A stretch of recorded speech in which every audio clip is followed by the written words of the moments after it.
ஈரானோட supreme லீடரான Ayatollah Ali Hosseini காமனே தான் 1939 வருஷம் April 19 ஈரானோட கிழக்கு பகுதியில இருக்கிற மஷாத் அப்படிங்கிற புனித நகரத்துல பிறக்கிறாரு காமன்னே.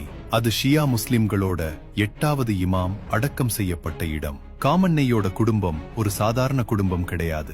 நபிகள் நாயகத்தோட குடும்பத்தோட நேரடி வாரிசுகள் அப்படிங்கறத குறிக்கிற சையத் பரம்பரையில வந்தவங்க.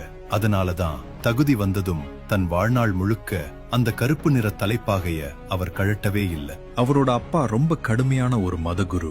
4 வயசுலயே காமனேயோட கைகள்ல குரானும் இஸ்லாமிய சட்ட புத்தகங்களும் திணிக்கப்படுது.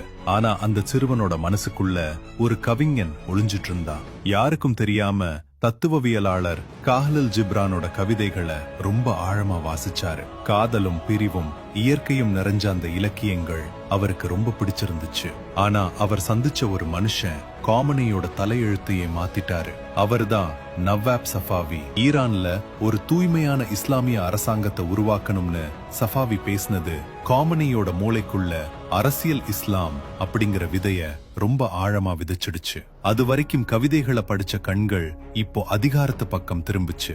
இந்த அதிகார வேட்டைக்கு ஒரு முக்கிய திருப்பு முனைய அமைஞ்சது 1953 ஈரான்ல நடந்த ஒரு சம்பவம் தான். மக்களால ஜனநாயக முறையில தேர்ந்தெடுக்கப்பட்ட பிரதமர் மொசாதெக்க அமெரிக்காவோட CIA-வும் பிரிட்டனோட MI6 அமைப்பும் சேர்ந்து சதி பண்ணி வீழ்த்திட்டாங்க. திரும்பவும் ஷா மன்னர் அரியணையில உட்கார வைக்கப்பட்டாரு.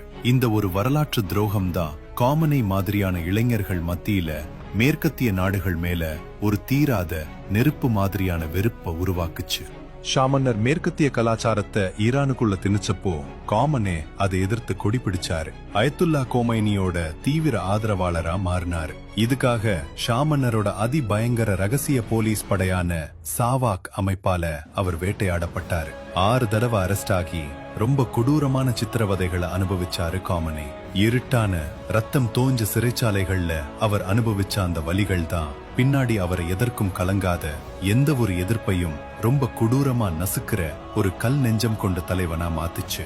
3 வருஷம் அவர் ரொம்ப தூரத்துல இருக்கிற பாலைவன நகரமான இரான் ஷான்ஷாருக்கு நாடு கடத்தப்பட்டாரு.